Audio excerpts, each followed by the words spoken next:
Donc on passe à la communication suivante. On saute à Bordeaux. On retrouve Karine Chagnot qui va nous parler de la chirurgie du cirrhotique, parce qu'on avait estimé, hors carcinome hépatocellulaire bien sûr, que c'était quand même une question qui est fréquemment posée pour nos patients.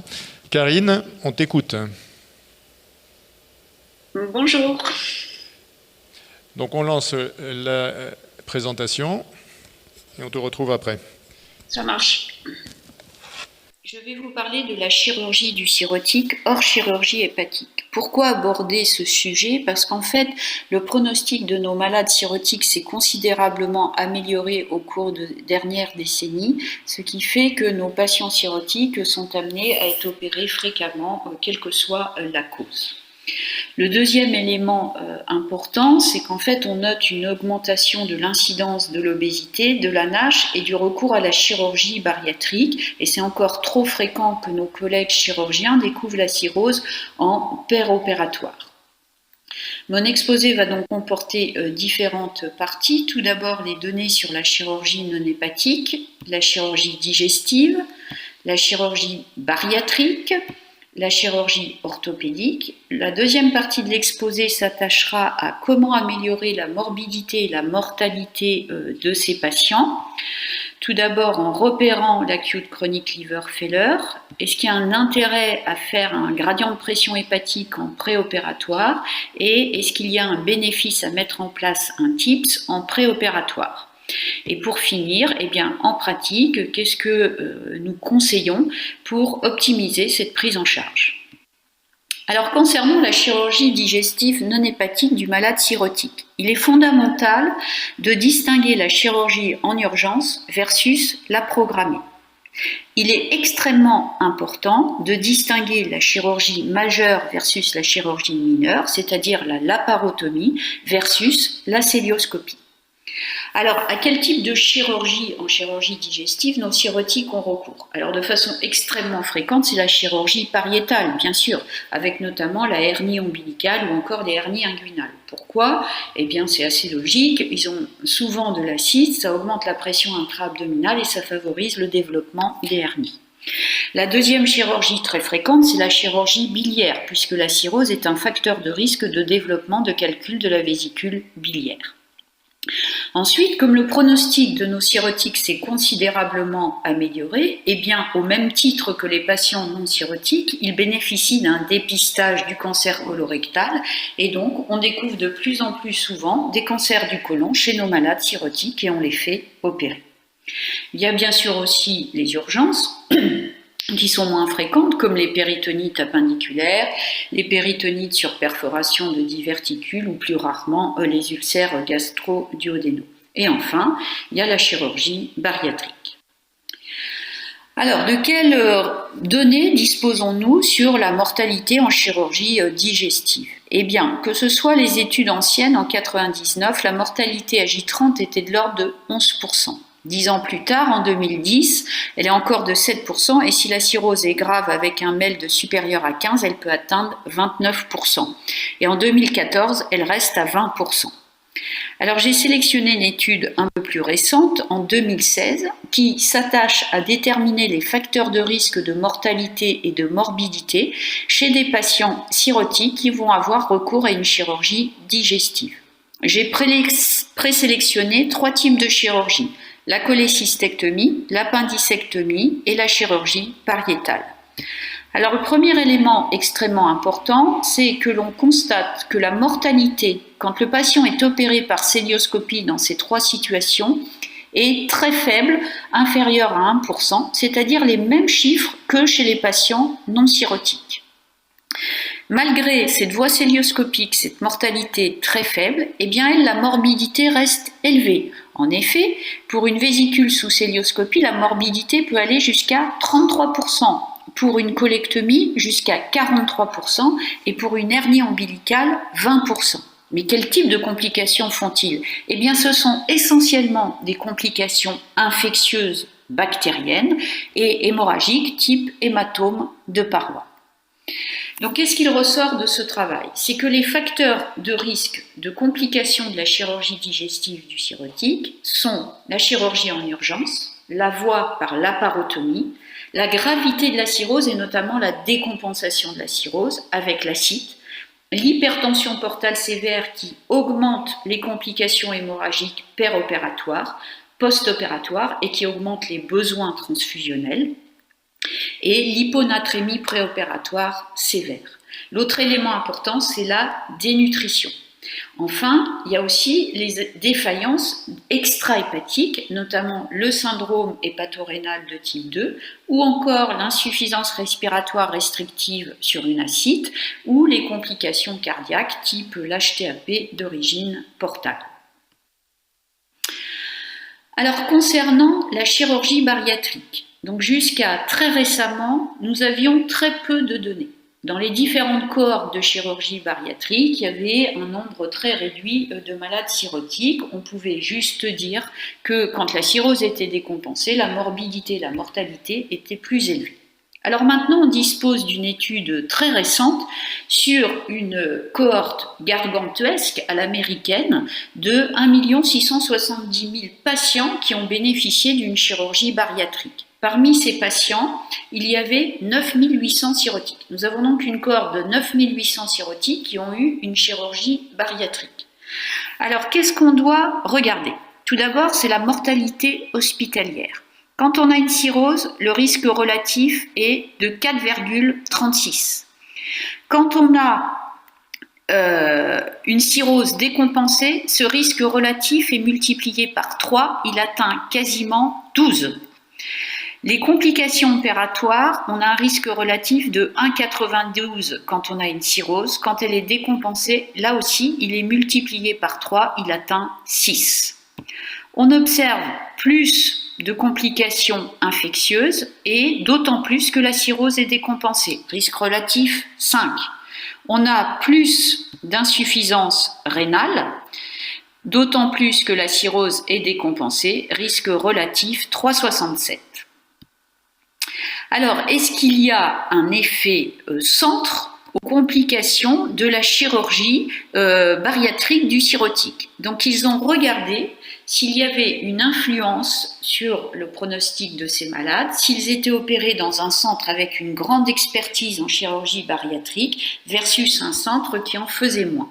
Donc vous regarderez les 3 colonnes entourées en rouge et donc là on constate que la mortalité hospitalière est considérablement augmentée quand le patient cirrhotique bénéficie d'une chirurgie bariatrique dans un centre qui a pas beaucoup d'expérience, risque relatif à 4,5, qui a beaucoup plus de complications infectieuses avec un risque relatif qui est presque de 7, et il y a plus d'insuffisance rénale avec un risque relatif de 2,76. Cette étude de cohorte de grande envergure permet donc de dire qu'il existe une surmortalité du cirrhotique qui bénéficie d'une chirurgie bariatrique. Il existe une surmorbidité avec notamment un risque infectieux bactérien majeur et un risque d'insuffisance rénale. Qu'il existe un effet centre, que si le cirrhotique bénéficie d'une chirurgie bariatrique dans un centre qui n'a pas une grande expertise dans la chirurgie bariatrique, la morbidité et la mortalité sera plus élevée. Qu'est-ce que ça doit induire chez nous, hépatogastro-entérologues, de telles données? Eh bien, c'est qu'on ne doit pas se contenter de rechercher l'Helicobacter pylori en pré-chirurgie bariatrique. On doit également évaluer la fibrose hépatique par fibroscan ou test sanguin non invasif. Il est inadmissible qu'en 2020, cela ne fasse pas partie du bilan préopératoire obligatoire de toute chirurgie bariatrique et j'espère bien que dans un avenir proche, ça deviendra obligatoire. Même si ce n'est pas obligatoire, il est de notre rôle de le faire.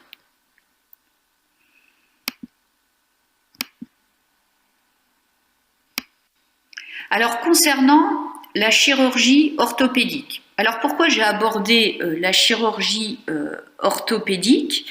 Eh bien, parce que les fractures dans la chirurgie, les fractures chez le cirrhotique sont extrêmement fréquentes. Bien sûr, l'hépatopathie chronique entraîne une ostéopénie, une ostéoporose, et donc ils sont plus à risque de se fracturer. Si la cirrhose est en plus d'origine alcoolique, eh bien, il y a des risques de chute lors des alcoolisations aiguës. On a peu de données dans les situations d'urgence. Par contre, j'ai trouvé une étude récente sur la mortalité et la morbidité des patients cirrhotiques qui bénéficiaient d'une chirurgie orthopédique à froid, qui avaient des prothèses de genoux, des prothèses de hanches ou des cures de hernie discale. Donc il ressort de ce travail qu'on observe une surmortalité dans le groupe cirrhose, d'autant plus que la cirrhose est décompensée, et qu'on a une augmentation de la durée d'hospitalisation et bien sûr du surcoût. Donc là aussi, il faut discuter avec nos collègues orthopédistes et leur dire que quand ils envisagent une chirurgie chez un malade cirrhotique, il est nécessaire qu'il y ait une évaluation hépatologique en péropératoire. Donc vous aurez compris avec cette première partie d'exposé que tout repose sur l'évaluation préopératoire. Meilleure elle sera, meilleure sera la morbidité et la mortalité du patient cirrhotique qui va se faire opérer. Alors elle repose sur quoi cette évaluation préopératoire? Elle est pluridisciplinaire. Donc elle repose sur une évaluation hépatologique. L'hépatologue doit évaluer le MELD, le CHILD, déterminer si c'est une cirrhose d'origine alcoolique ou pas, on verra pourquoi tout à l'heure, et surtout pister l'infection bactérienne, que ce soit l'infection d'acide, l'infection urinaire, l'infection pulmonaire, rechercher la septicémie devant l'hypothermie, l'hyperthermie. Il faudra bien sûr une évaluation chirurgicale et le message qu'on doit transmettre à nos chirurgiens, c'est être le moins invasif possible. Cela signifie quoi? Toujours préférer la cœlioscopie dans la mesure du possible. Enfin, il y aura une évaluation anesthésique. Donc classiquement, l'anesthésiste utilise bien sûr le score d'ASA. Je pense qu'il faut le sensibiliser à utiliser également le score de Mayo, qui est un score qui associe à la fois le score ASA, le score CHILD, le score MELD et l'âge du patient. L'anesthésiste a un rôle fondamental aussi dans l'évaluation de l'état nutritionnel de notre malade cirrhotique quand c'est une chirurgie programmée, car on sait que plus le malade est dénutri, plus il fera d'infections bactériennes. Donc s'il y a une dénutrition franche, il faut absolument prescrire des compléments nutritifs en préopératoire. Et bien sûr, il aura pour rôle de rechercher des comorbidités, qu'elles soient respiratoires, l'insuffisance respiratoire restrictive ou cardiaque avec l'HTAP ou l'altération de la fraction d'éjection. Alors, que ce soit l'hépatologue ou l'anesthésiste réanimateur, il faut absolument pister l'acute chronic liver failure. Il faut le pister en préopératoire et en post-opératoire précoce. Pourquoi? Parce que c'est un phénomène évolutif. Donc, en fait, ça correspond à quoi? C'est une décompensation aiguë d'une hépatopathie chronique cirrhogène. Ce qu'il faut retenir, c'est que dans 42% des cas, il n'y a pas de facteur précipitant. Par ailleurs, dans les autres cas, les facteurs précipitants sont les causes classiques de décompensation aiguë de cirrhose, que sont l'infection d'acide, la décompensation acidique, l'hémorragie digestive, l'encéphalopathie hépatique. Les causes moins fréquentes d'acute chronic liver failure, pas moins fréquentes, mais moins connues, c'est le jeune âge du patient cirrhotique et l'origine alcoolique de la cirrhose, avec notamment la consommation excessive d'alcool les 3 mois précédant la chirurgie. Qu'est-ce que ça veut dire? C'est-à-dire que c'est le patient qui continue de boire au moment où il va se faire opérer. Alors, cet acute chronic liver failure a un impact considérable sur la survie sans transplantation. On voit qu'elle effondre la survie si elle se développe en post-opératoire de notre patient qui se fait opérer. Donc elle est extrêmement fréquente en post-opératoire, c'est dans 22% des cas s'il n'y a pas d'infection bactérienne, elle monte à quasiment 55% quand il y a une infection bactérienne. Donc le message, c'est quoi? Avant toute chirurgie programmée, il faut traiter la décompensation aiguë et notamment les infections bactériennes que nous aurons recherchées minutieusement. Alors que retenir? C'est que la gravité de la cirrhose est un facteur de risque de mortalité post-opératoire. Si la cirrhose est Child-2C ou MELD supérieure à 14, c'est une contre-indication pour une chirurgie non vitale. Si le Child est B ou MELD entre 9 et 14, il y a un risque de complications élevé. L'indication chirurgicale doit être prudente et le monitorage préopératoire, péropératoire, post-opératoire immédiat, très prudent. Et là, je préconise plutôt que le patient se fasse opérer dans une structure où il y a une réanimation. Si le patient est Child-2A ou MELD inférieur ou égal à 8, il y a un risque de morbidité, mortalité périopératoire acceptable. Alors on a vu que plus l'hypertension portale était sévère, plus le patient avait des complications hémorragiques et des besoins transfusionnels. On sait qu'en chirurgie hépatique, il est nécessaire de faire un gradient de pression hépatique avant une résection hépatique car ça a un bénéfice sur le pronostic post-opératoire. Alors, est-ce qu'il y a un intérêt à mesurer ce gradient de pression hépatique en préopératoire d'une chirurgie non hépatique? Donc j'ai repris cette étude très récente qui est la première étude prospective qui étudie ça, hors contexte urgence, chez des cirrhotiques plutôt pas graves, puisqu'il n'y a que 5% de Child-2C et le MELD médian est à 11. C'était essentiellement de la chirurgie digestive, 121 patients, et parmi ces patients, 50 avaient une chirurgie à haut risque, c'est-à-dire soit une laparotomie, soit une chirurgie cardiothoracique. Alors qu'est-ce qu'ils ont fait dans cette étude? Ils ont étudié le risque relatif, l'impact de l'hypertension portale sur le risque relatif de mortalité à 1 an en post-opératoire. Ils ont déterminé 3 groupes d'hypertension portale. Un groupe avec une hypertension portale inférieure à 16 mm de mercure, un second groupe entre 16 et 20 et un troisième groupe supérieur à 20. Qu'est-ce qu'il ressort? Comme vous pouvez le voir sur ce graphique, si le gradient de pression hépatique dépasse 16 puis 20, et bien là, le risque relatif de mortalité à 1 an post-opératoire augmente de façon considérable pour atteindre presque 6.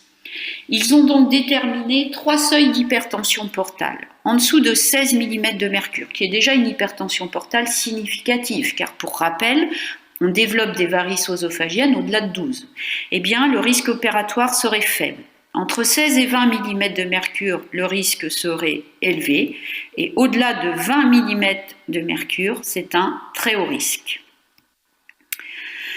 Donc, dans ce papier, ils ont constaté qu'en regroupant différents facteurs pronostiques que sont l'ASA, la chirurgie à haut risque, laparotomie ou chirurgie cardiothoracique et un gradient de pression hépatique supérieur à 16, en couplant ces différents facteurs pronostiques, on pouvait prédire de façon plus importante la mortalité en post-opératoire. Donc vous constatez que les chirurgies à haut risque augmentent le risque relatif à 3,65. On doit donc retenir que pour évaluer la mortalité post-opératoire chez nos cirrhotiques, les facteurs prédictifs sont le score DASA, le score MELD, le CHILD, le Mayo Score qui associe l'ASA, le CHILD-PUG, le MELD et l'âge, et le gradient de pression hépatique supérieur à 16 mm de mercure. Alors vous allez me dire, si une hypertension portale supérieure à 16 mm de mercure est prédictive d'une surmortalité et d'une surmorbidité, eh bien pourquoi on ne propose pas un TIPS en préopératoire de chirurgie programmée chez nos malades? Effectivement, on pourrait penser que c'est utile. Alors malheureusement, on dispose de peu d'études sur ce sujet. 3 études, une méta-analyse en 2017, très peu de patients. L'étude des Toulousains en 2017, environ 25 patients. Et l'étude de plus grands effectifs, c'est l'équipe de Tours, 56 patients. Alors, comme attendu, le TIPS permet de réduire l'acide et donc permet un taux d'opérabilité de 85%.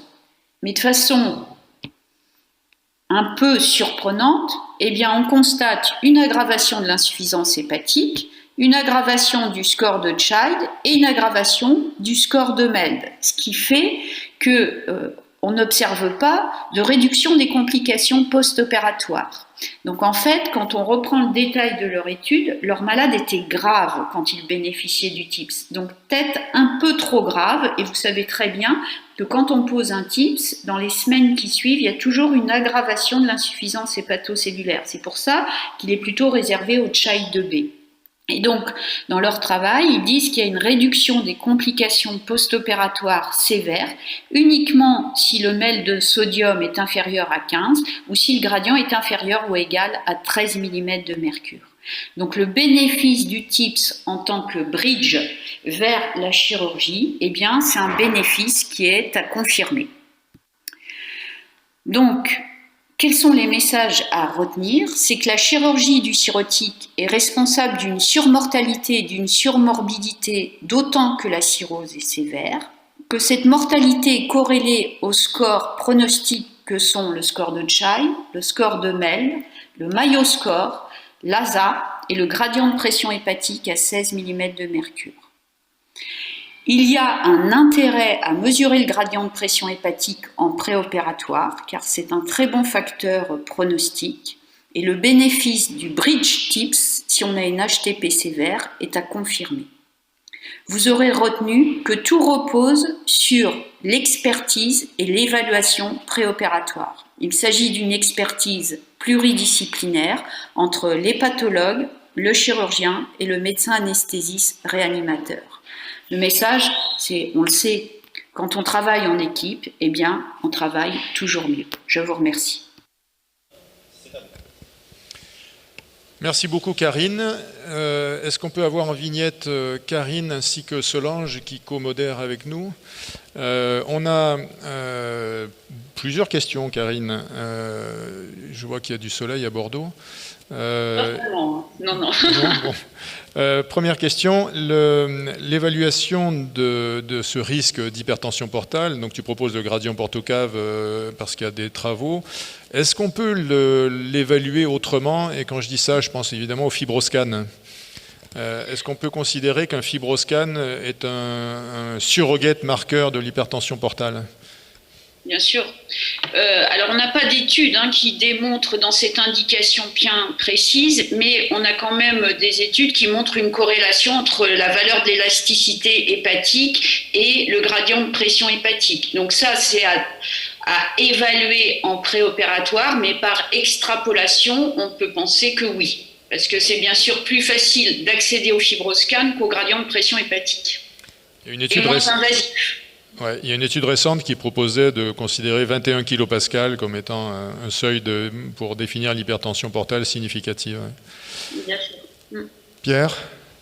Moi j'ai une question, Karine, sur un peu plus pratique. On est confronté souvent chez nos cirrhotiques à des hernies ombilicales, oui. Quand il y a de l'acide ou pas, on a tendance à les faire opérer un peu à l'extrême, à l'arrache, comme on dit, quand ça se complique. Est-ce qu'il ne faut pas anticiper?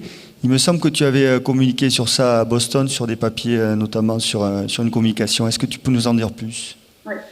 Alors, je pense qu'on a tort sur les hernies ombilicales d'attendre la complication pour les faire opérer, parce que ça reste une chirurgie mineure pour un malade cirrhotique, et donc il faut les faire opérer dès qu'ils sont gênés par la hernie et avant la complication. Donc, on dispose maintenant de papiers disant qu'il n'y a pas de surmortalité ou surmorbidité.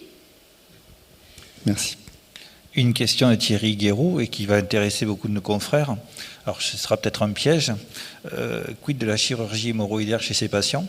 notamment les Oui, risques c'est un piège. vis-à-vis des troubles de la coagulation de l'infection, et quels sont les éléments qui doivent faire éventuellement contre-indiquer ces interventions? Est-ce que tu as vu des choses là-dessus? Alors, j'ai vu aucun papier sur la chirurgie proctologique du cirrhotique. Même dans les chirurgies, enfin, on a essentiellement des papiers sur la chirurgie digestive. Et donc, ils ne citent pas du tout la chirurgie proctologique. Donc, c'est difficile de répondre à cette question. Après, bien sûr, ça va être une réponse de bon sens. Si c'est un cirrhotique Child C, je crois que c'est clair, il ne faut pas aller l'opérer. Si c'est un cirrhotique Child B qui conserve une fonction hépatique satisfaisante, ça se discute, mais c'est du cas par cas. Et malheureusement, je n'ai pas de données de la littérature pour répondre à cette question bien précise. Solange, est-ce que tu as des questions? Merci Karine pour ce propos, c'est vraiment très très. Moi j'ai juste, tu as beaucoup insisté sur l'importance d'une très bonne coordination entre les différents médecins et chirurgiens qui vont s'occuper des patients. Je pensais par rapport à l'anesthésiste réanimateur, est-ce qu'il y a des choses particulières concernant les anesthésiques? Et puis aussi peut-être l'importance de rappeler par rapport à la manipulation des antalgiques, des anti-inflammatoires, des précautions. Ah oui. Alors, comme j'étais limitée dans le temps, j'ai pas pu tout aborder, et donc volontairement, comme c'était pas un topo fait par un anesthésiste, j'ai pas parlé de ça. Mais les AINS sont bien sûr contre-indiqués, donc là aussi on doit discuter avec nos collègues anesthésistes.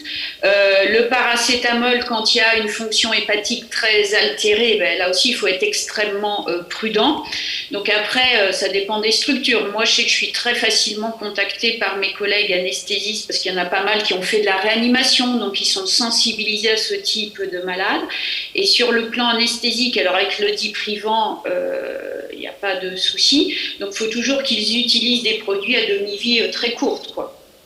Bien sûr, c'est très important. Mais ils sont assez bien structurés, normalement, pour utiliser les différents produits chez le cirrhotique. Ils ont un guideline très précis. Question d'Olivier. Avant une chirurgie cardio-thoracique, que fais-tu en prophylaxie primaire si tu découvres des varices de grosse taille?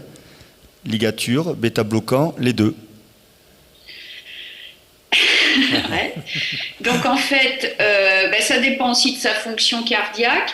Le problème de la ligature en prévention primaire, si c'est pas très longtemps avant la chirurgie, il faut toujours être vigilant après à la chute d'escarpe parce qu'il va sûrement avoir des antiagrégants et tout ça.